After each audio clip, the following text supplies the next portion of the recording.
Okey, Assalamualaikum warahmatullahi taala wabarakatuh. Salam sejahtera. Selamat malam kepada semua. Suara kita, hak kita kembali, tapi suara saya macam dah nak hilang je. Masa nak hilang ni? Itulah, dia pergi ke luar negara bercuti kan. Dia jerit sana jerit sini, tu yang hilang tu kan.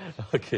Baik, Syahril dan juga Fazli hari ini kembali untuk suara kita, hak kita. Hari ini hari Isnin. Hari Isnin dan hari ini merupakan Hari Wilayah Persekutuan. Jadi selamat bercuti lah kepada anda yang berada di Labuan, Putrajaya dan juga Kuala Lumpur. Tapi Selangor jam sama tadi. Selangor tetap jam sama. Syaril, alalang kita cerita pasal Hari Wilayah Persekutuan Kuala Lumpur. Nak tanya Syaril, banyak-banyak lagu kan, ada cerita lagu pasal Kuala Lumpur kan. Lagu mana yang awak ingat? Aduh, ada kait mengaitkan Kuala Lumpur lah. Lagu Keroncong Kuala Lumpur. Ni Syaril, Kuala Lumpur, senyumanmu di malam ini. Ku melihat suara kita, hak kita bersama Syaril dan Fazli sampai jam 10 malam nanti. Tahu lagu siapa tu? Nasib ada bumbung. Tahu lagu siapa? Eliket. Okey, tahu. Senyumlah Kuala Lumpur. Selamat Hari Raya kepada semua. Kita doakan semoga wilayah kita, Labuan, Putrajaya dan juga Kuala Lumpur semakin maju, semakin jaya dan juga rakyatnya pun hebat-hebat belaka. Pasal Hari Wilayah ni, rumah-rumah kat wilayah macam mana? Itulah dia. Orang wilayah ni yang masalah juga kan. Kadang-kadang kita nak beli rumah tapi ada rumah yang tak siap lagi. Kita sedia maklum walaupun Yang Berhormat Perdana Menteri tiap-tiap tahun bentang adanya projek-projek perumahan macam rumah mampu milik dalam setiap bajet. Tapi rumah ni bukannya hari ni kita umum esok siap. Dia mengambil durasi masa yang agak lama. Jadi kita kena bersabar dan juga kalau ada permohonan-permohonan tu kita harapkan anda mohonlah. Kadang-kadang kita ni mohon pun tak, lepas tu minta tak ada rumah. Macam mana? Itulah, dan ada juga yang dah beli rumah Syaril bagaikan menanti bulan jatuh ke riba kan. Dia dah beli rumah, pemotongan gaji dah mula dibuat tapi rumah masih lagi belum siap. Betul. Itu yang menjadi kerisauan mereka yang nak beli rumah, takut jadi macam tu. Hari ini kita akan bawakan tajuk isu perumahan kita. Tajuk kita terjerat rumah impian. Kita tahu semua mahukan rumah impian. Tetapi bila kita beli rumah, kadang-kadang kita sebagai pengguna tak tahu apa itu hak kita. Kita beli, kita bayar bulan-bulan, sedangkan kalau rumah itu rosak, kita tak tahu nak aju ke mana. Maka malam ini banyak yang kita akan kongsikan mengenai isu perumahan, hak-hak pengguna. Apa yang perlu anda tahu jika anda dalam proses membeli rumah. Dan mungkin ada di antara anda sebagai penonton pada malam ini, mungkin ada di antara kita yang dah tertipu. Ada juga. Dengan pemaju-pemaju perubahan, anda boleh utarakan pada malam ini. Mungkin ada di antara anda yang tak tahu macam mana caranya, dah tertipu. Jadi dak telefon sana, telefon sini, jadi tak ada jalan penyelesaiannya. Macam abang ni beli rumah lelong apa? Dia beli rumah lelong seperti mana yang dia dijanjikan. Rumah itu dalam keadaan yang baik. Rumah dia penuh dengan kelengkapan perabot, tersusun semua. Tapi dia tak tengok dalam, dia tengok luar saja. Dia sign agreement, bayar deposit, tengok-tengok rumah, terbengkalai. Itulah dia. Kita nak beli rumah ni kena macam kawan kita ni, dia cakap, nampak, dia kata nak tengok rumah kau kena tengok kiri kanan depan belakang, semuanya kena tengok. Nak cepat sikit. Tak payahlah lah. Usah. Boleh tarik. Dia tak ikut. Tak apa. Ini dah tengok. Okey, kita akan bersama dengan seorang tetamu dari pihak kementerian untuk menceritakan dengan lebih lanjut mengenai isu ini. Kalau ada apa-apa pandangan ataupun masalah ataupun ada soalan, anda terus ajukan di Facebook kami Suara Kita Hak Kita ataupun telefon kami di talian 0322829062. Ya, dan untuk sekarang kita berehat seketika dan kita nak lihat buletin pengguna. Buletin pengguna malam ini. Ya.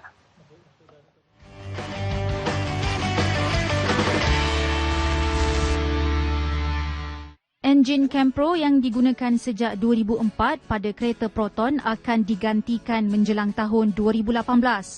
Proton Holdings Berhad memperkenalkan barisan enjin baharu yang menggunakan teknologi suntikan terus bahan api turbo TGDI dan suntikan terus bahan api GDI. Menurut Ketua Pegawai Eksekutif Proton, Dato' Abdul Harith Abdullah, program pembangunan enjin baru ini yang bermula sejak Mac tahun lalu membabitkan pelaburan bernilai RM600 juta. TGDI mampu menghasilkan sehingga 18 kuasa kuda, ianya sangat besar dan 260 liter torque. Program itu dijangka menyelesaikan semua 6 varian dalam masa 40 bulan dengan varian pertama dilancarkan pada penghujung 2017. Syarat tambahan bagi permohonan lesen perniagaan. Kementerian Perdagangan Dalam Negeri, Koperasi dan Kepenggunaan KPDN-KK akan menyediakan garis panduan mengenai pengasingan troli untuk produk halal dan tidak halal sebagai syarat tambahan. Menurut Ketua Setiausaha KPDN KK, Datuk Seri Alias Ahmad, perkara itu masih lagi dalam proses perbincangan dan bergantung kepada kepatuhan pengusaha-pengusaha pasaraya untuk melaksanakan pengasingan troli bagi kegunaan produk halal dan tidak halal mengikut warna. Langkah pengasingan troli bagi barangan halal dan tidak halal dibangkitkan selepas diterima aduan mengenai penggunaan troli yang sama untuk kedua-dua produk. Bagi mengelakkan kekeliruan pengguna, KPDN KK juga menyarankan keseragaman warna troli dan dijangka warna biru akan diputuskan untuk kegunaan produk halal.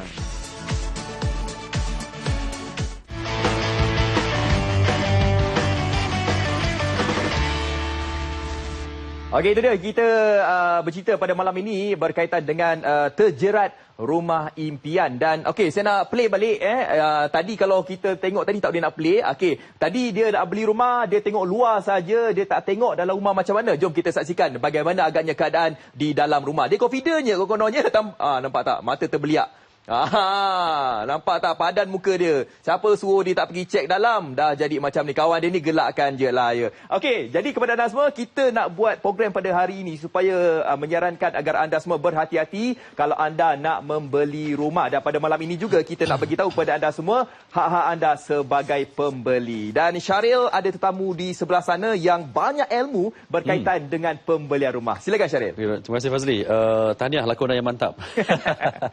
Baik, saya nak bersama dengan yang berbahagia Puan Aminah Abdul Rahman sebagai pengarah Jabatan Kerajaan Tempatan di Kementerian Kesejahteraan Bandar Perumahan dan Kerajaan Tempatan. Assalamualaikum Puan. Assalamualaikum. Alhamdulillah, terima kasih Puan. Kali pertama ke suara kita. Ya. Saya harapkan bukan kali terakhir sebab banyak isu-isu perumahan ni. Okey, baik.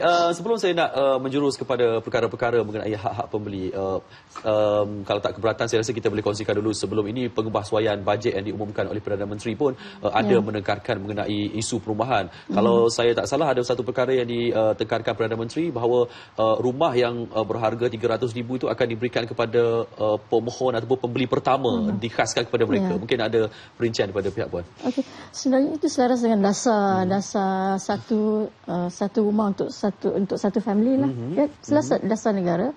And sebenarnya kementerian saya memang kita bersama dengan agensi pusat untuk kita realisasikan the aspiration tu.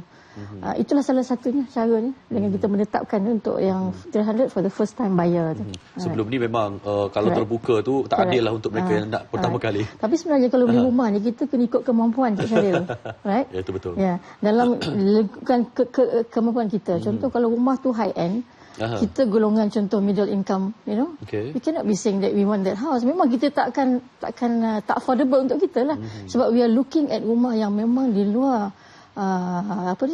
kemampuan kita. Okey. Right. Baik Puan, kalau kita nak berkongsi mengenai hak-hak pengguna terutamanya isu perumahan, saya rasa sejam ni cukup kalau kita buat garapan satu persatu macam mana mula-mula impian nak beli rumah sampailah bila dah beli rumah apa hak mereka. Kita mulakan dulu. Biasanya kalau orang nak beli rumah ni dia suka pergi ke Expo Hartanah, katanya di situ ada diskaun ataupun ada pemotongan khas lah untuk isu perumahan. Bila mereka ke sana, mereka jadi rambang mata. Kadang-kadang letak booking, duit booking pun mereka dah boleh book satu rumah itu. Apa antara kriteria asas bila mereka ke expo sebegini Puan? Okey, untuk pemajuan perumahan ia dikawal oleh kementerian Kementerian Kesejahteraan Bandar, Perumahan dan Kerajaan Tempatan. Akta yang kita guna pakai ialah Akta 118. Akta Pemaju Perumahan. So dalam tu memang dijelaskan tanggungjawab pemaju, tanggungjawab pembeli dan seterusnya. So dalam tu banyak disediakan contoh sebelum katakan pemaju nak bina sesuatu pemajuan perumahan, dia perlu mendapat permit dipanggil permit pemaju lah, pemaju perumahan. Dan apabila dia nak menghebahkan katakan jualan tu, dia nak publicize, dia kena ada permit jualan pula. Nampak tak? Itu semua termaktub di bawah akta. Maksudnya kalau kita pergi kepada expo, the first thing kita patut tengok ialah pemaju ini berdaftar ke tidak dengan kementerian kita. Ada nombor lesen ke tidak? Oh, itu kadang-kadang kita tak cek. Kita kena cek tu. Sebenarnya kalau let's say dia berdaftar dengan kita kawal selia dia, and apabila berlaku satu katakan failure atau kemuskilan atau ketidakpatuhan, ada pihak ketiga yang akan membantu pengguna mengambil tindakan. Contohnya Jabatan Perumahan Negara. Sebab custodian yang menjaga, yang mengurusi akta itu ialah Jabatan Perumahan Negara. So kalau kita lesen pemaju tu, kita akan ambil tindakan kalau ada aduan, nampak tak? Kalau kita berurusan dengan pemaju tak berlesen, susahlah kita nak ambil tindakan. Susah untuk Jabatan Perumahan Negara mengambil tindakan. So satu, mesti ada contoh pendaftaran, misalnya ada lesen pemaju. Apa nombor dia? Okey. Tarikh sah lesen tadi setahun, biasanya setahun dia akan continue renew. So maksud bila kita nak beli tu, kita kena pastikan sah lesen tu. Lagi satu, kalau let's say di advertising rumah tu, macam mana rupa bentuk rumah tu, apa harga yang minimum, apa harga yang maksimum, nampak tak? Itu semua kena ada. Dan baru kita, kalau kita nak beli, nak buat deposit ke nak bayar, kita rasa selesa. Sebab kita ini, walaupun kita berurusan dengan pemaju, tetapi ada pihak ketiga yang akan memastikan kita bukan dipertanggungjawabkan. Ada someone is looking over on our welfare. Itu yang penting. Tapi ialah kalau kita berurusan dengan pemaju yang tak berdaftar, maksudnya pihak kementerian tak boleh buat apalah. Dia sebenarnya dalam akta kita mengatakan setiap pemajuan yang dilaksanakan oleh pemaju kena ada dilesenkan. Itu so wajib maksud itu wajib. Itu maknanya that provision telah cover lah. Kalau kita tak buat pemajuan tanpa lesen, kita akan ambil tindakan lah. Tindakan biasa. Satu lagi Puan, mungkin kalau kita tengok di pameran hartanah ni, ada setengah-setengah rumah yang dijual yang tak lagi pembinaan. Itu ada setengah tu yang dah separuh siap. Correct. Biasanya kita untuk pembeli ni macam mana? Kalau yang dah tak mula langsung ni, boleh ke kita? Betul. Dalam undang-undang kita kata dia ada dua konsep. Kita panggil bina kemudian jual. Maknanya dia bina, dia siap, dah siap rumah tu baru dijual. Ataupun kita kata jual kemudian bina. Nampak tak? Itu boleh. So yang berlaku sekarang ni, yang banyak berlaku ialah jual kemudian bina.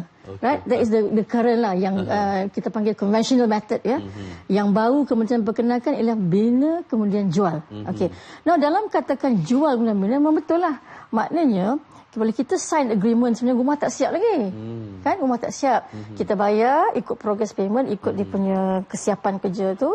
Bila kita dah habis bayar, biasanya dah habis bayar, rumah biasanya dia akan perjanjian. Kalau rumah yang landed ni, rumah yang kita sebuah tu, kalau ikut perjanjian dalam kita punya akta tu, mesti siap dalam tempoh 24 bulan. Kalau tak siap dalam tempoh 24 bulan, dia akan bayar denda. Kita akan dapat dibayar pampasan maksudnya. Wang ganti rugi. Kalau rumah yang high rise tu, mesti siap dalam tempoh 36 bulan. Kalau lewat, juga dikenakan pampasan. Yang itu kita kena tahu hak kita. Sebab banyak berlaku, saya tengok contohlah, kita dapat aduan di pihak kementerian. Bila kata rumah sepatutnya telah di hand over, diberi kepada kita, dah melebihi tempoh, sepatutnya dia kena bayar kepada kita, tapi kita tak dapat pun pampasan tu. Nampak tak? And kita, sebab kita tak tahu hak kita pun tak bertanya. Tak bertanya. Main-main. And kita bukan kata semua pemaju. Some pemaju tu, bila kita tak bertanya, dia menganggap kita tak tahu, therefore there is gone case. Nampak tak? So kita kena tahu hak kita. Nak tahu hak ni sebenarnya bukan susah, Cik Sharif Fazli, bukan susah. You can come to our ministry. Call kita, tanya. Nak pergi ke kementerian tu susah. Call. Kita ada email kan. You can call. Katakan saya nak beli rumah. Contohnya saya nak tengok kesahihan. Is this a developer ni sah ke tak sah? Dilesenkan ke tak dilesenkan? Contoh, itu soalan yang mudah lah, right? Contoh saya tengok dia telah ada publicity tentang rumah. Ada lesen ke tidak advertising permit tu dikeluarkan? Benda-benda dia simple things yang kita patut tengoklah. Pada saya lah. Sepatutnya macam tu lah sebelum beli rumah. Bila dah sign dia susah sikit kan? Bila dah sign, dia akan cakap, biasanya kita ada juga court presiden, bila dia dah sign, court akan cakap, yes, memang dia salah, tapi telah ditandatangani, telah dipersetujui oleh dua pihak. Nampak tak? Dua pihak. Itu isunya. Dah settle tadi rumah yang tak siap lagi dengan rumah yang separa siap. Lepas tu kalau kita nak letak wang tempahan, booking. Itu biasanya dikatakan kalau kita buat pinjaman tak lulus, booking tu akan dipulang semula. No. Dia sebenarnya kita panggil deposit lah. Deposit. Deposit ni biasanya, tengoklah macam mana agreement. Biasanya deposit tu is a percentage of the cost of the house. Nampak tak? And kadang-kadang dipulangkan kerana tengok agreement macam mana. Oh, tengok agreement juga berarti. Oh, bergantung jugalah. Ada setengah boleh dipulangkan, ada setengah pun kalau kita bersetuju tak dipulang. Biasanya booking fee kan saya rasa hangus. Hangus biasa. Biasa. Saya pernah ada satu kes booking fee. Ada macam promotion lah, beli kad dia, dapat kemudahan, dapat pemberitahuan nak beli rumah dan seterusnya. Tapi sebenarnya is a fake company. Oh. So booking fee dia hangus. Sebab saya memang selalu pergi ke Perkhidmatan Tanah. Biasa booking fee ni mereka akan jamin, dia kata bayar dulu RM5,000, lepas tu kita cuba hantar pinjaman, kalau tak lulus kita bagi balik RM5,000. Mereka boleh janji macam tu. Tapi bila kita dah sign tu kadang-kadang kita tak tahu apa yang kita sign kan. Okey. Baik. Fazli, kita jengah di Facebook. Okey, di Facebook kita nak jengah kejap lah. Banyak soalan-soalan ni. Ini tak ada soalan, tapi ini pandangan daripada Syarizah Abdul Latif. Ini kaitannya apabila beliau membeli rumah second hand, rumah kedua. Okey, dia kata masalahnya first tak dapat loan, deposit hangus. Yang kedua beli rumah dapat sampah, owner lama tak nak keluar, rumah ada masalah paranormal, kena ada modal repair. Okey, jadi Puan, kalau berdasarkan promo itu tadi, si pembeli itu dia dah sign agreement, tapi bila dia dah pergi ke dalam rumah, dia tengok dalam rumah tu terbengkalai. Tidak seperti mana yang dijanjikan. Jadi apa hak dia sebagai pembeli rumah tu? Okey, dia kalau beli atas second buyer is between kita dengan first buyer, nampak tak? Dia tidak dikawal oleh akta kita. Betul. See, it's a between two parties. Yes. Kalau ada katakan berlaku begini, it's a civil action. Ambil tindakan lah sebab ada perjanjian, right? Itu yang kita kata kalau let's say rumah kedua ni kita tak dikawal sebab rumah kita rumah yang first, rumah baru. So kita ada progress payment, right? Kalau rumah kedua tak ada progress payment. Kan rumah dah siap. Barat kan, kita kalau sign agreement, kita kena tengoklah luar dalam pun kita sign agreement. Salah dia lah sebagai pembeli. You should lah tengok dalam kan. Mana boleh tengok luar je, dalam kadang betul lah sampah kat dalam. Sebab dia kata dia dah beli rumah pertama, kedua tak ada masalah. Jadi dia berdasarkan berteori macam tu, dia ingat rumah ketiga pun benda yang samalah. You should check. That is agreement between two parties. Okey, baik. Sebelum kita sentuh satu persatu mengenai isu lelong semua tu, tadi saya cerita tadi kita mula-mula nak beli rumah. Lepas tu masa nak sign SMP ni pula Puan. Dilema SMP ni kadang-kadang saya kalau tak Puan tanya memang saya tak pernah baca pun SMP sebab dia punya tebalnya. Lepas tu bank pula saya hujung je kan, saya semua muka surat. Kita pun saya tak baca pun. Apa yang perlu kita tahu mengenai SMP ni? Perlu baca SMP. Allahu akbar. Itu yang sepatutnya. Perlu baca. Kalau tak faham, call ministry. Call kementerian. Saya nak beli rumah, saya tak faham Section 25. Apa maksudnya? Contoh tapi kenapa lawyer tu tak terangkan satu persatu kat kita? Okey, lawyer ni kan dia macam ni Dia ni selalunya is the paymaster is the developer, betul? Right? Okey. Tapi bukan semua lawyer begitu. Ada yang jujur. Maknanya sebelum you sign, you should baca apa hak kita kan. And kebanyakannya pada yang kita dapati lah, time is an essence. Nak cepat right? So kita datang, tebal tu, dia kata you sign je. Kita pun sign je tanpa membaca. Tapi sebenarnya dalam konteks SNP ni sebenarnya bukan semua kita boleh baca tau. Ada benda-benda yang salient je baca. Contoh, bila tarikh dia akan deliver pada kita. Berapa dia punya pampasan yang akan bayar kalau dia lewat. Penting. Alright. And then apa lagi? Vacant possession. Bagaimana dia menyerahkan pemilikan kosong vacant possession kita. And bila dia serah vacant possession tu, apa lagi dokumen yang perlu ada, yang patut kita terima, yang meyakinkan kita bahawa dia ni patuh pada undang-undang. Nampak tak? These are the things. Contoh, bila dia beri pemilikan kosong, dia kena disertakan sama-sama dengan sekarang ni CCC tau. Certificate of Completion and Compliance mengatakan rumah ini telah siap dan boleh diduduki. Nampak tak? Dia bukan macam dalam sistem CF tu lain kan. Dia bagi pemilikan kosong VP tu. CF tak dapat lagi. Tapi kita dah pindah undang-undang 2007. Bila dapat VP, make sure kita juga dapat CCC bersama-sama. See, nampak tak? VP maknanya you boleh duduk rumah, kita bagi kunci dan juga CCC. And you must know at the point kita dapat VP dengan CCC sebenarnya kan, air api telah bersedia untuk disambung. Belum ada lagi. Bersedia saja untuk disambung. And kan kita kena bayar quit rent. Bila bagi VP kan dia kata kena bayar banyak ni kan. Bila kita dah bayar, dia akan deal dengan provider, berlakulah penyambungan air dan elektrik dan communication. Nampak tak? So itu kita kena tahu sebab contoh ya. Ada banyak kes contoh aduan datang kepada kementerian. Saya dah duduk saya dah dapat VP, dapat kunci, tapi bila saya masuk rumah air tak ada. Nampak tak? Sebenarnya pada peringkat itu kalau you tak jelaskan bayaran tu memang kita tak dapat bekalan ya. Bekalan tu. So itu kita kata kita tengok kena baca the salient points. There are salient points lah. Bukan semua. Some tu very technical. Tapi kita sebagai hak-hak kita kena baca yang tu yang penting tu. Ada mungkin perkara-perkara yang mengelirukan dalam SMP. Contohnya ialah yang disuruh kita tanda tangan tapi akhirnya ia merugikan kita juga. Tak. Biasanya SMP SMP ni undang-undang ya. Nampak SMP tak? Memang dah template macam template. Tapi di dalam dia sebut juga kalau sekiranya pemaju nak buat pindaan kepada SMP, mestilah mendapat kelulusan pengawal perumahan.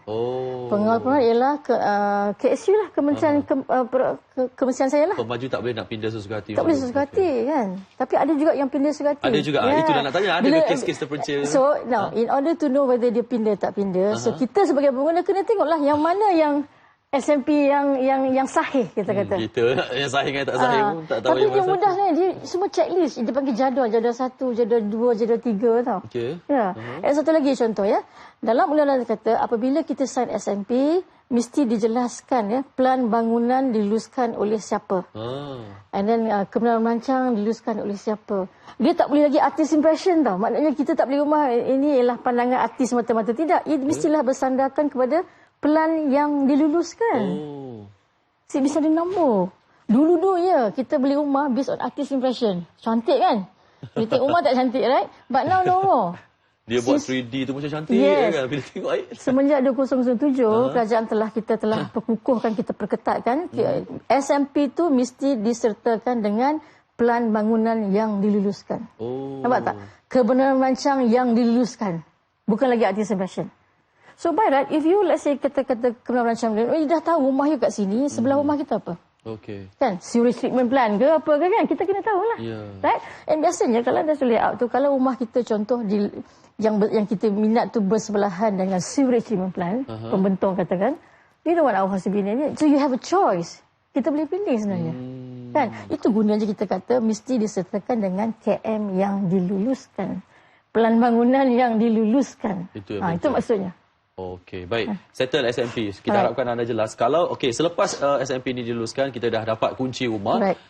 Yang jadi kes pula yang kita tahu biasanya dalam masa 2 tahun tu kalau rumah baru, kalau ada apa-apa kerosakan tu kita boleh buat tuntutan balik dengan pemaju. Itu yang sebenar. Right. Itu dinamakan dipanggil defects liability period, tempoh tanggungan kecacatan. Juga kita telah pindah undang-undang in 2007 daripada 18 bulan kepada 24 bulan. Meaning dari tarikh kita dapat kunci tadi, DP tadi kan, kita kiralah 2 tahun. So itulah tempoh tanggungan kecacatan. So apa yang ruang lingkup tadi tu, maknanya kerja-kerja yang tak defektif dia panggil. Buat mesyik tak cantik. Katakan you punya tu jatuh katakan, buat mesyik tak elok lah. So that is covered. Apa kerja-kerja yang contoh berlaku pengecutan, pengecilan juga dirangkumi dalam konteks DLP tadi. Kerja-kerja yang tak mematuhi spesifikasi. Sebab kita dalam konteks Malaysia ni, pembinaan kita ni dikawal oleh spesifikasi tau. Kita ada building code, minimum requirements. Your construction must fulfill the building code, minimum requirements. Right? Kalau katakan tak fulfill, berlaku katakan ada, kita boleh nampak kalau tak ada kualiti ni kan, kita boleh buat aduan secara bertulis kepada pemaju. Kita dengan pemaju terus, tak perlu melalui kementerian. Tak payah. Sebab kita sign agreement kan, SMP tu dengan pemaju kan, kepada pemaju. Bertulis. Jangan pakai call phone tak ada. Maknanya no verbal, kena bertulis. Kalau kita verbal pun disusuli dengan bertulis. So bila kita katakan ada, let's say kita masuk rumah, sekarang ni pembeli dah pandai tau, dia ada list lah, dia boleh ini tak suka, tak betul-betul. Dia boleh submit that aduan kepada pemaju. And bila dia submit aduan pemaju, dalam tempoh 30 hari pemaju kena repair. Dalam tempoh 30 hari? Yes. Nampak tak? Dia disebut dalam undang-undang tu. So kalau katakan dalam tempoh 30 hari pemaju tak repair, pemunya sekarang pembeli ada hak untuk repair sendiri. Now, to repair ni maknanya dia boleh lantik kontraktor dia, dia boleh datang dengan costing. So maknanya dia lantik kontraktor, ini costing dia, pergi balik pada pemaju. Contoh ya, saya telah buat aduan 30 hari yang lepas, tak ada respon, sekarang ni saya nak gunakan hak saya untuk repair sendiri. Right? So apabila itu berlaku, undang-undang kata kita kena bagi pemaju 14 hari lagi. Nampak tak? Bila kita dah ada intention, maknanya dia gagal laksanakan tanggungjawab dia, kita ada intention untuk repair, dan kita ada costing, kita undang-undang kata bagi 14 hari lagi pada pemaju. Alright? Sekiranya gagal, memang kita boleh buat, and duit tu kita ambil daripada wang tahanan tadi tu. Nampak tak? Yang kita letak pada pemaju. Sebenarnya kita letak pada je 5% ya. 5% pada of harga the rumah. cost of the house, you know. For this type of work. Nampak tak? And dalam undang-undang kata kalau let's say dalam tempoh first 8 bulan tak ada claim, pemaju boleh, duit tu boleh di-release, dilepaskan pada pemaju. Kepada pemaju. Ya. Banyaklah. Banyak ke arah tu lah kita semua. kena tahu hak kita lah Kita kan. nak tahu hak kita. Okey, baik. Banyak lagi saya nak tanya pasal tuntutan tu, tapi kita nak beri Puan berehat sekejap. Okey, Fazli, kita ada satu segmen. Okey, kita ada satu segmen pada malam ini, hashtag pengguna. Kita nak bercerita berkenaan dengan penipuan atas talian. Kita saksikan.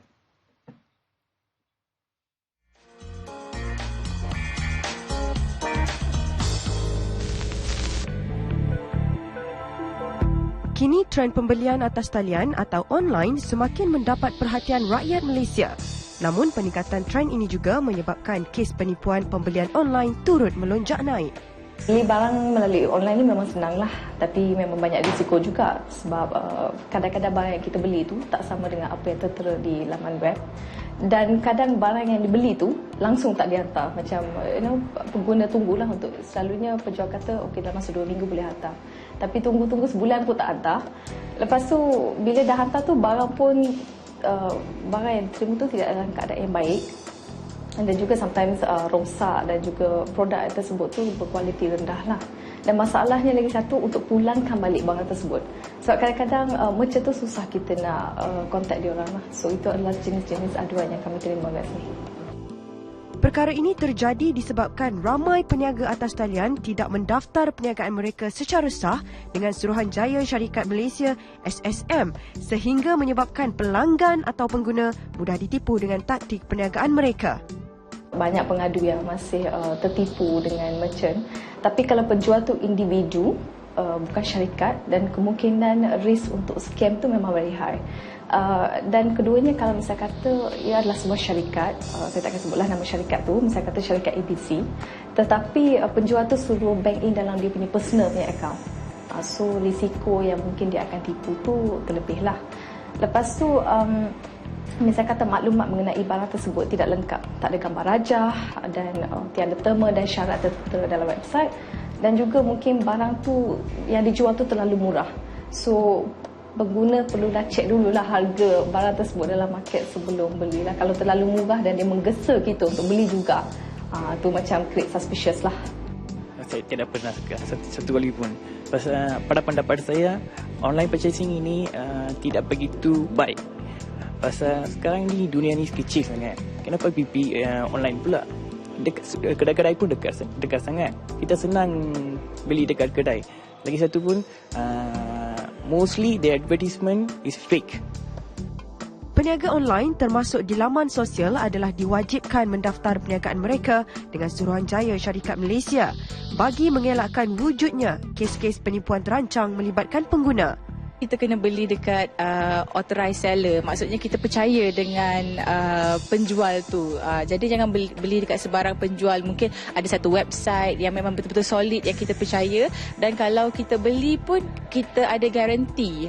So kalau macam kita dapat barang tu, kita check dalam tu memang ada garanti card dan semua. Dan brand tu memang kita percayalah yang brand tu okey. Dan kalau ada apa-apa kerosakan, kita boleh pulang balik dekat syarikat tu dan dia akan refund ataupun dia akan hantar kat kita barang yang sama tapi cuma yang barulah. Setakat ini belum lagi saya ada pengalaman kerosakan barang ataupun sebagainya lah. Mangsa mungkin tidak tampil ke hadapan membuat laporan kerana jumlah yang ditipu adalah terlalu kecil, atau ada juga mangsa sebenarnya tidak tahu apa yang harus mereka lakukan walaupun sebenarnya ada akta yang melindungi mereka. Jadi, apakah langkah yang patut diambil? Tuan-puan boleh datang ke NCCC sebab kami akan ambil aduan tersebut. Okey, dia ada 3 cara lah. Puan boleh telefon kepada pusat kami dan juga datang ke tempat kami dan kami akan bagi borang untuk isikan, dan juga tuan-puan boleh hantarlah email kepada kami lah. So NCC adalah salah satu caranya, dan keduanya misal kata kalau kami tak ada fasiliti untuk track down merchant tu, kami akan forwardkan komplain ni kepada cyber security lah. Cyber security, ataupun jika barang tersebut dibeli di Malaysia, ada alamat yang lengkap, kami boleh forwardkan aduan ini kepada tribunal pengguna supaya mereka boleh hantar saman kepada syarikat tersebut dan minta mereka untuk hadir ke tribunal lah. Pusat Khidmat Aduan Pengguna Nasional NCCC adalah sebuah pertubuhan bukan kerajaan NGO yang berperanan menjadi pusat aduan setempat bagi memberikan khidmat nasihat, membantu menyalurkan aduan kepada pihak yang bersesuaian seperti agensi kerajaan, pengeluar, pengedar atau penjual, dan menjadi perunding antara pihak pengadu dengan pihak dituntut. Jenis-jenis barang tu memang banyak lah, tapi yang paling banyak kami terima tu macam baju lah, barang elektronik, macam USB, handphone pun ada, dan juga jam tangan, barang-barang macam tu lah. Banyak juga barang yang agak mahal juga, macam beli iPhone dan sebagainya kan, dan 3-4 ribu, tapi akhirnya mereka tak dapat juga handphone tu. Pembeli yang ingin membuat aduan perlu mengemukakan bukti.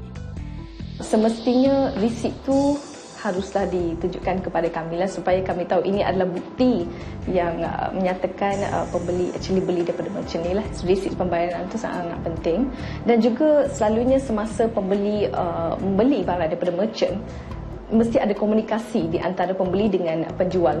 Misal katanya melalui email ke ataupun WhatsApp. Lebih baik kalau pembeli boleh simpan komunikasi yang berlaku antara penjual dengan pembeli supaya kamu boleh lepas ditunjukkanlah sebagai bukti. Jika urusan pembelian yang melibatkan syarikat antarabangsa, apakah tindakan selanjutnya dibuat NCCC untuk menyelesaikan masalah barangan tidak diterima pembeli tempatan? Dari luar negara mungkin susah sikit lah. Kami memang akan cuba sedaya upaya untuk kontak merchant tu. Kami akan hantar email dan berkomunikasi lah setakat mana yang kami mampu untuk mereka menjelaskan kenapa barang tersebut tak dapat dihantar kepada pengguna. Dan kalau tak boleh juga, seperti yang saya cakap tadi, kami akan forwardkan kepada cyber security lah. Macam big companies memang mudah untuk kami communicate lah. Jadi ada beberapa case yang kami handle, macam barang dibeli daripada Hong Kong, daripada United States for example, dan kami cuba untuk komunikasi dengan merchant tu dan mereka membalas balik jawapan kepada kami lah. Saya akan buat homework lah sebelum. Kita tak boleh tengok harga murah terus beli. Kita tak boleh buat macam tu. Kita kena do some homework, tengok berapa ramai follower dia, siapa dia yang penjual ni, adakah dia orang Malaysia. Tapi selalunya siapa yang saya lakukan, saya akan pastikan penjual itu selalunya adalah orang Malaysia yang tinggal di luar negara, dan dari situ saya rasa kepercayaan tu antara sebagai masyarakat Malaysia ni lebih kuat.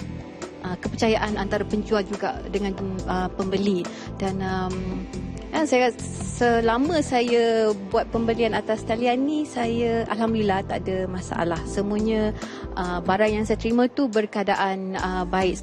Selalunya masalahnya berlaku bila dia orang dah post barang tu, syarikat post tu yang tak hantar barang tu kepada pengguna. So dia jadi macam third party pula involved sekarang. Kami akan berkomunikasi dengan syarikat poster di Malaysia, dan kami akan tanyalah, kami akan guna tracking number tu untuk cek mana barang tersebut dihantar. Misal kata kalau barang tu hantar ke salah rumah ke, seperti saya cakap tadi, hantar ke salah rumah ke, atau barang tu tak dihantar, dan kami akan minta mereka menjelaskanlah kenapa barang tersebut salah hantar, dan cuba retrieve balik barang tersebut. Dan kalau tidak boleh retrieve, memang sepatutnya kena pulangkan baliklah duit pengguna. Pemantauan sering perlu dijalankan bagi memastikan penipuan atas talian berkurangan. Sebenarnya bila kita terima aduan daripada pengguna, memang dia akan tulislah nama syarikat yang kami terima tu. Misal kata syarikat ABC lah. So kami akan tulis nama-nama syarikat tersebut, dan kami susah juga nak buat pemantauan. Tapi kalau ada caller yang menelefon yang cakap, okey, saya telah beli barang daripada syarikat ni, so boleh tak bantu untuk dapatkan balik barang tersebut. So kami akan cek dalam sistem, dan kami akan bagi tahulah risikonya. Okey, company ni pernah buat macam ni, tak hantar barang, so risiko kemungkinan anda telah di-scam atau dah ditipu adalah sangat high lah. Dan nama-nama syarikat tersebut kami akan forwardkan kepada cyber security untuk buat pemantauan. Dan juga kami akan terbitkan dalam buku NCCC. Kami tak terbitkan nama syarikat lah, tapi risiko yang boleh berlaku kami akan terbitkan dalam buku kami. Setiap pembeli atas talian perlulah berwaspada supaya tidak tertipu. Kalau boleh beli cash on delivery. Jangan bayar dulu lepas tunggu barang tu. Sebab sekarang ada few companies yang actually buat cash on delivery. So jadi bila dia orang datang hantar barang tersebut, kita ada peluang untuk memeriksa barang tu. Okey, color ni betul tak yang saya order? Size ni betul tak? Berpadan tak dengan apa yang saya order? Dan adakah ia sama dengan apa yang tertera di laman web? So jadi kalau tak berpuas hati, kita boleh pulangkan balik kepada merchant tanpa membayar 1 sen pula.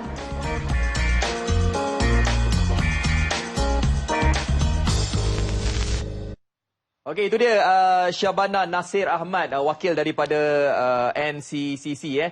Syabana ni kalau anda tahu, dia ni Mek Kelantan ni, dia boleh cakap Kelantan ni. Okey, dan jadi anda semua jangan tertipu sekiranya anda ingin membeli secara online ataupun atas talian. Macam saya sendiri pun, saya memang suka juga beli online, tetapi saya lebih prefer COD daripada nak post-post tu. Sebab apa? Kalau kita dapat barang, baru kita boleh bagi duit, rasanya lebih selamat. Okey, saya nak bacakan antara komen-komen di Facebook, dan rata-rata di antara mereka ni penuh ilmu di dada bercerita pasal perumahan ni. Seperti Zlan Mela, dia kata alhamdulillah di tempat atau daerah saya belum terjadi lagi kes sebegini. Perjanjian selesai dan rumah siap seperti yang dijadualkan. Untuk keadilan dan juga kepuasan semua pihak, lebih baik jika rumah sudah siap dibina dan pembeli boleh melihat terlebih dahulu rumah yang mahu dia beli. Tidak boleh timbul kes rumah yang telah dibeli terbekalai dan pembeli yang menjadi mangsa. Dan dekat sini ada juga soalan daripada Encik Arul. Dia kata, bila perjanjian telah pun dibuat, menunggu rumah siap tapi pihak terlibat macam sengaja-ngaja melewatkan pembinaan. Dan adakah kita boleh membuat tuntutan atas kelewatan ini? Dan bolehkah kita membatalkan perjanjian apabila kelewatan lebih daripada 2 tahun? Dan kadang-kadang kita malas membaca perjanjian yang berpuluh seksyen macam Syaril buat sebelum ini. Okey, silakan. Yep. Boleh jawab. Boleh membatalkan. Okey ya. Kan saya katakan tadi, kalau rumah landed property, within 24 months, the pemaju must deliver the house. Alright?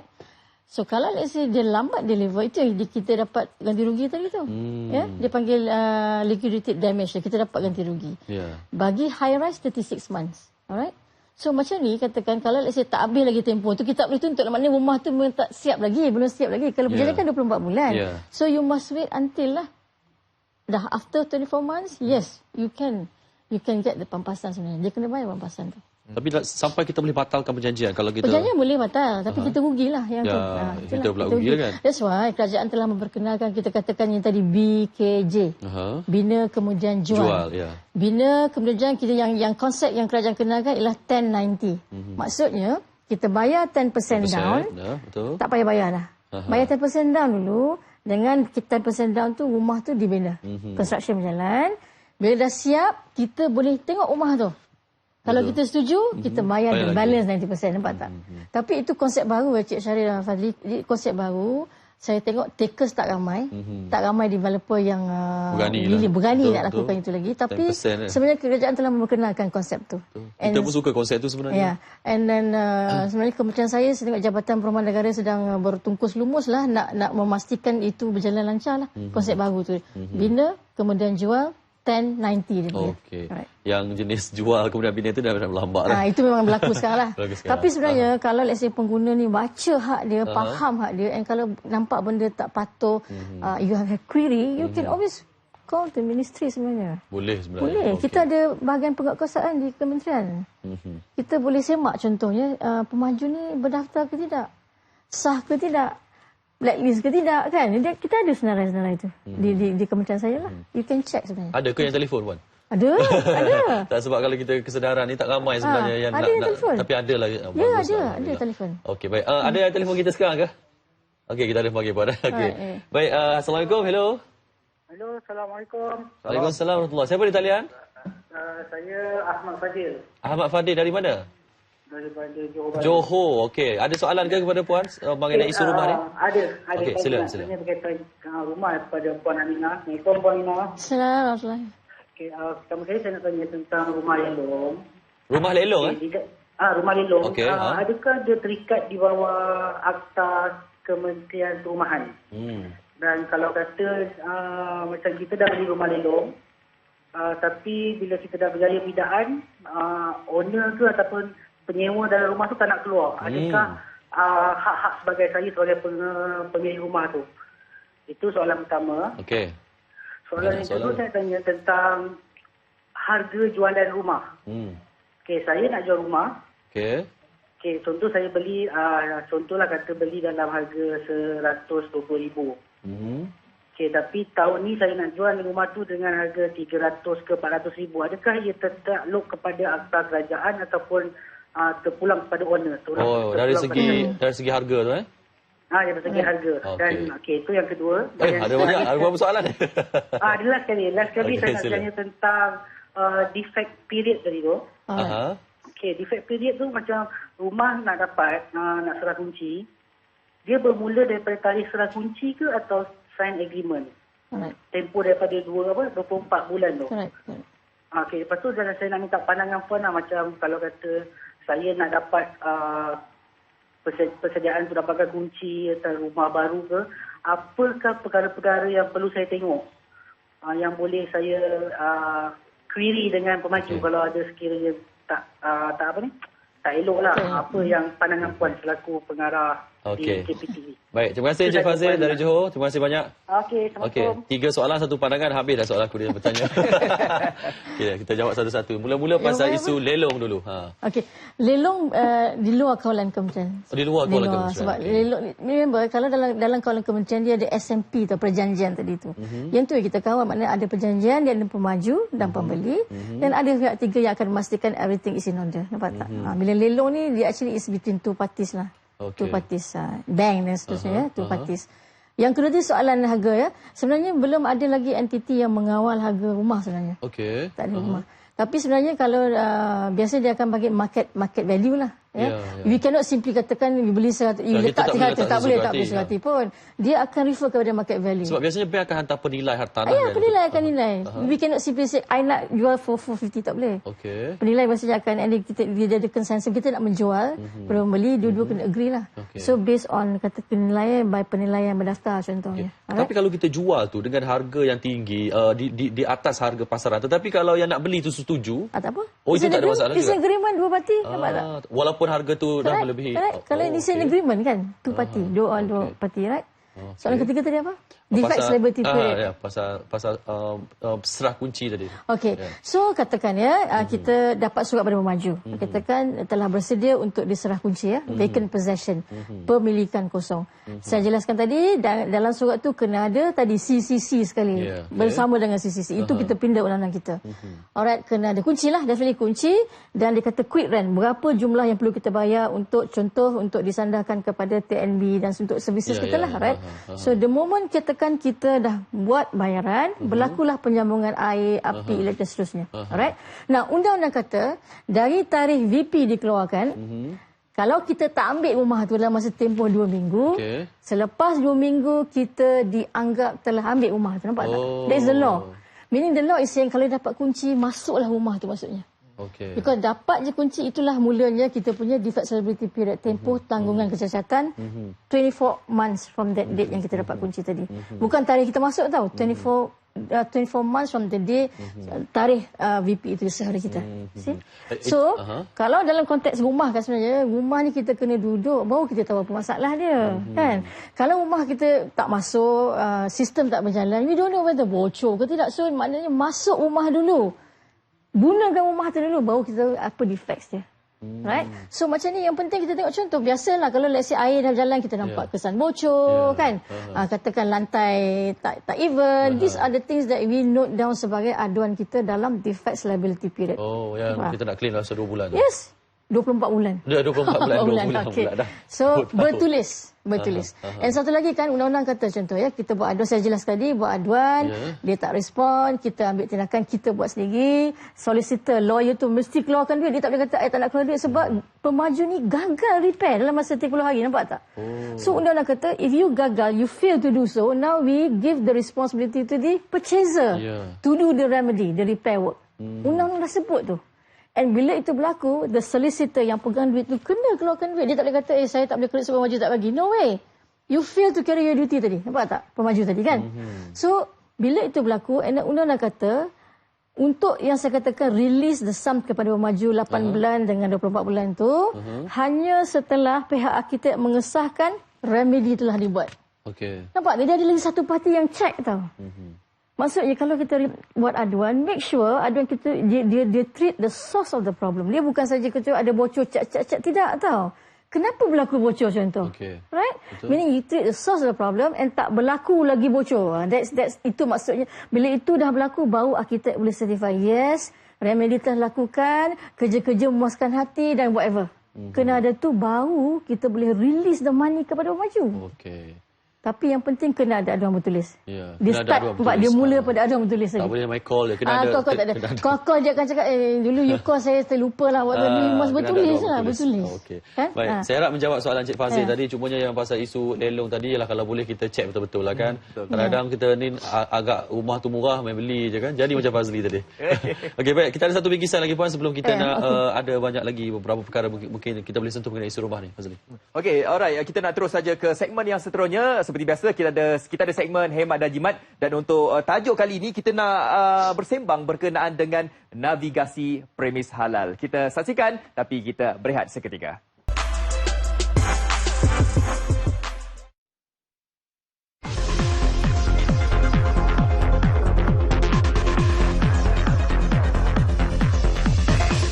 Jom kita pergi makan. Tapi aku tak tahulah nak makan kat mana. Itu dialog yang sering kita dengar bila kita nak pergi makan. Kadang-kadang sampai berjam lah kita fikir tempat makan mana yang sesuai dan yang pastinya halal. Tapi anda jangan risau. Minggu ni saya ada cara terbaik untuk menyelesaikan segala masalah tu. Hai semua, saya Farhan Lokman, pengarah pengurusan Halal Zoom. Okey, itulah dia. Farhan ni dia merupakan pengarah urusan ke pengarah pemasaran? Pengurusan dan pemasaran. Pengurusan dan juga pemasaran Halal Zoom. Halal Zoom ni sebenarnya untuk anda yang cari-cari aplikasi untuk anda pergi ke kedai-kedai makan dengan kata orang tu yang senang lah. Tak perlu kita pening kepala sebenarnya. Okay. Saya tak nak cakap banyak lagi sebab apa, bukan saya yang cipta aplikasi Halal Zoom ni. Okey, lebih baik Farhan yang ceritakan sikit. Okey, boleh bagi tahu apakah sebenarnya aplikasi Halal Zoom ni? Okey, Halal Zoom ni sebuah aplikasi yang macam saya cakap menyenangkan menyenangkan hidup ramai rakyat Malaysia ya. Selalu kita tanya diri kita, kat mana kita nak makan? Kadang-kadang banyak kali kita makan tempat yang sama, padahal tempat lain banyak lagi. Tapi kita ragu-ragu dengan status halal mereka. Okey, Halal Zoom dah menyenangkan rakyat Malaysia tentang hal itu, dan kita telah mencipta suatu app Halal Zoom. Dan rakyat Malaysia boleh rate tentang kebersihan, kualiti makanan dan atmosfer. Ya, okey. Itu dia sedikit lah berkaitan dengan Halal Zoom ni. Okey, kalau kita nak mencipta sesuatu aplikasi tu, of course kita ada try and error kan. Okey, jadi nak tahu juga berapa lama agaknya masa yang diperlukan untuk kita buat aplikasi Halal Zoom ni. Okey, untuk Halal Zoom ni try and error kita dah buat banyak percubaan, lebih kurang setahun setengah. Macam itulah. Tapi lepas dah banyak percubaan dan banyak trial semua, finally Halal Zoom is here. Okey, right. Dan kalau kita tengok Halal Zoom ni aplikasi, of course kita kena muat turun dekat telefon kan. Betul. Okey, jadi boleh beritahu bagaimana caranya untuk kita muat turun tu? Okey, senang saja. Search di Play Store untuk orang yang ada Android untuk orang yang ada Android, search saja di Play Store, search Halal Zoom dan ada di situ. Okey. Sebelum ni kita ada masalah sikit tentang Play Store sebab pada hari pertama kita launch, app crash. 20,000 download hari yang sama. Okey, tapi sekarang insya-Allah semua okey. Okey, dan dengan cerita kalau misalnya kata pengguna-pengguna yang menggunakan iPhone ni pun, insya-Allah selepas ni pun mereka akan dapat jugalah aplikasi ni. Kita sedang update semua, and then lepas tu pengguna Apple, everything semua boleh guna, dan kita ada GPS menggunakan Google Maps dan juga Waze. So senang nak cari mana-mana tempat makan, senang. Dah muat turun belum? Kena muat turun sekarang, okey? Sekarang ni kita tengok Farhan menunjukkan kepada kita tentang fungsi aplikasi Halal Zoom ni. Okey, hello penonton. Sekarang saya nak tunjukkan cara nak guna Halal Zoom punya app ya. Sekarang tekan Halal Zoom. Okey, kat sini ada fast food, ada restaurant, ada best food near me. Okey, kita search restaurant dululah. Kita search restaurant. Okey, ada food, ada area, ada cuisine, neighborhood. Okey, search food. dia bergantung kepada kita punya wifi lah. Okey, ada halal, kita search halal punya food. Yang dah confirm halal Okey, ada Carl's Junior dekat Wan Utama, ada Laksa Shack, Restoran Nelayan, Restoran Sri Melayu. Semuanya kita dah tulis distance kat situ. So bila kita tekan dia ada tulis. Nampak? Ada phone dia, ada address dia, website dia kalau ada lah website. Dan ni ada dekat sini nanti dia akan keluar map dia.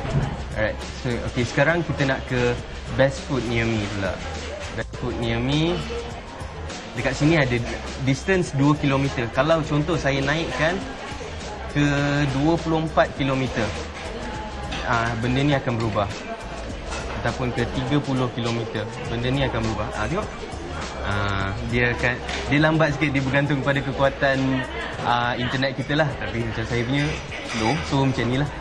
Okey, jadi kepada anda semua, jangan lupa untuk anda muat turun aplikasi Halal Zoom ni kerana ianya percuma. Okey, nak tanya Farhan lah. Kalau kita tengok dekat Halal Zoom punya apps kan, dah berapa banyak dah premis makanan yang ada dekat dalam Halal Zoom? Okey, so far sekarang kita ada 2000 premis makanan. Lebih daripada 2000 premis makanan sekarang ni. Dan still counting lah. Okey, dan lebih daripada 2000 Lebih daripada 2000. 2000 tu sebenarnya adakah ia sekitar di Lembah Kelang ke ataupun pergi ke Johor ke apa ke? Kita buat sekarang di KL dan Selangor, dan lepas ni kita akan besar ke Perak dan negeri-negeri lain sampai kita dah conquer satu Malaysia. Wow, conquer satu Malaysia Okey, mungkin ada di antara penonton suara kita di luar sana tu yang mungkin merupakan seorang peniaga kecil-kecilan ataupun ada restoran, tapi dia orang ni nak masuk ke dalam Halal Zoom ni, nak mempromosikan. Jadi macam mana caranya? Okey, kalau nak masuk join Halal Zoom, senang saja. Masuk di laman web kami halalzoom.my, dan kat situ ada borang, isi dan kita akan we'll get back to you. Alright, senang sangat. Senang sangat, dan kita akan promosikan anda. Di Facebook dan laman-laman web sosial yang lain. Alright, okey. Jadi mungkin Halal Zoom ni ada perancangan di masa yang akan datang, mungkin nak melebarkan sayap ke luar negara. Okey. Sekarang ni Halal Zoom kita sedang translate Halal Zoom ke bahasa Russian. Dalam Russian sebab kita nak ke Kazakhstan. Kita nak ke Kazakhstan sebab kita dah ada orang yang berminat di Kazakhstan, dan kita ingin membesarkan ke arah sana pula. Wow, Kazakhstan Okey, jadi kepada anda semua di sana tu, jangan lupa untuk anda muat turun aplikasi Halal Zoom. Dan kalau anda semua nak tahu dengan lebih lanjut lagi berkaitan dengan Halal Zoom, boleh tengok dekat bawah ni. Kita dah tulis siap-siap dah, Farhan Okey Farhan, kita jumpa lagi. Assalamualaikum. Bye.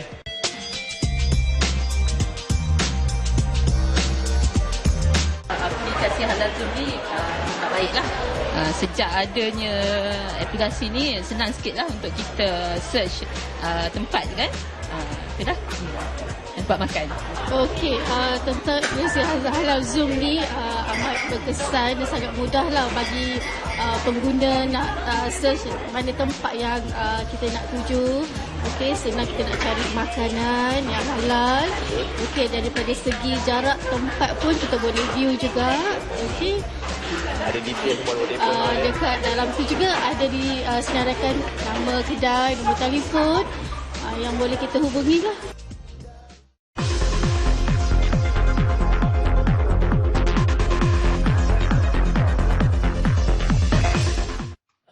Okey, itu dia navigasi Halal Zoom. Anda yang pengguna Android, anda boleh muat turun aplikasi tersebut, memudahkan anda untuk mencari tempat-tempat makan yang halal. Okey, kita nak terus saja bacakan 3 soalan puan ada dekat sini. Saya nak bacakan terus kerana kita ada 5 minit saja lagi ni. Awan Nano kata dekat sini, saya telah mendaftar sebagai ahli Kohama, yang mana satu kelab yang ditubuhkan untuk memiliki rumah mampu milik, tapi sampai sekarang ni masih lagi belum dapat kad ahli dan sebagainya. Dia tahu adakah Kohama ni berdaftar dengan Kementerian Perumahan? Itu soalan pertama. Nur Akmal pula kata dekat sini, dia ni menjadi mangsa loan BPP. BPP merupakan loan pinjaman perumahan kerajaan, dan akibat BPP ni dia lambat proses dan sign SNP, dia dikenakan penalti oleh pemaju sebanyak RM6,000. Dia kata macam mana nak saman atau ambil tindakan kepada siapa, dan apa suara dan hak kita sebagai pembeli. Itu soalan kedua. Dan soalan ketiga, ini daripada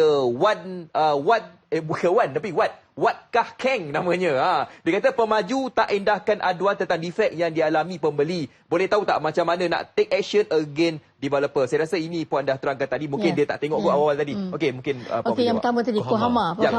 Boleh semak dengan kementerian. Pergi pada kementerian, website kementerian, tengok senarai itu. Is it registered or not? Is it developer or not? Mana ada diskaun kad? Betul. Okey. Nombor 2 tadi yang apa tadi? BPP. Okey, yang tu sebenarnya saya sarankanlah ya. Boleh buat aduan kepada BP sendiri. Sebab ya kita dengan bukti yang kita ada, nampak tak kelewatan disebabkan oleh BP contoh.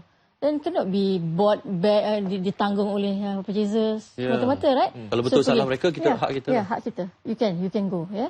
Yang nombor 3 tadi saya jelaskan tadi, pemaju tak ambil endah, undang-undang jelas, okey, buat aduan bertulis 30 hari tak ambil endah, kita boleh repair sendiri. Kita lantik kontraktor kita dengan costingnya, kita bagi dia tempoh lagi the final 14 days tak buat juga, kita ambil alih. And bila kita ambil alih, lawyer, dia panggil solicitor kepada maju, kena release whatever amount yang kita bagi kepada untuk buat kerja-kerja tadi. So that is the law. And finally, undang-undang kata arkitek untuk proyek mesti mengesahkan kerja-kerja telah dibaiki. Nampak tak? Selagi tak ada pengesahan arkitek, dan kerja tak baiki, dan ni kita punya aduan tu akan sampai dah habis DLP pun kita masih lagi boleh pursue dia kata, sebab tak ada pengesahan arkitek kata kerja telah repair as per requirement of the law. Nampak tak? So itu undang-undang kita. Itu kena tahu. Basic thing. Itu yang penting. Okey Puan, akhir sekali Puan, sebagai penutup perbincangan kita, kadang-kadang kita ni tahu hak kita tapi kita takut nak berhadapan dengan pemaju. Mungkin ada tips-tips supaya kita ni beranilah dengan pemaju untuk bukan apa hak kita. Ya. Okey. Satu, nak berani kena baca. Okey. Kena tahu undang-undang. Kena tahu undang-undang. Ini sebenarnya buku macam-macam ada dekat bookshelf ni, buku-buku tu cara-cara dia very maknanya words tu is layman punya bahasa. Kita nombor 2, kalau kita berusaha maju, satu kena bertulis, 2 kita kena tunjuk kita pakar juga undang-undang lah. Sebutlah provision contoh. Saya telah semak ni selaras section ni, pihak tuan kena buat, dia akan cakap, oh dia ni terror undang-undang. Nampak tak? Okay. Why not? You're not talking the bullshit. No, that's the truth. Betul tak? Kita baca, kita tahu provision dia. And satu lagi sebelum katakan kita nak cakap dengan baju section 25 contoh, call kementerian. Boleh tak kalau jelaskan saya apa dia maksud section 25 tu, supaya bila kita katakan berbicara dengan pemaju, kalau dia corner kita pun tahu apa nak jawab. Simple thing. Right? Itu yang penting. Itu yang penting. Itu yang penting. And worst come to worst, sebenarnya ministry is always there. Kementerian saya sentiasa ada situ. Jabatan Perumahan ada, Jabatan Kerajaan Tempatan ada. Kalau berkaitan dengan CCC, mungkin telefon Jabatan dan Tempatan dan seterusnya.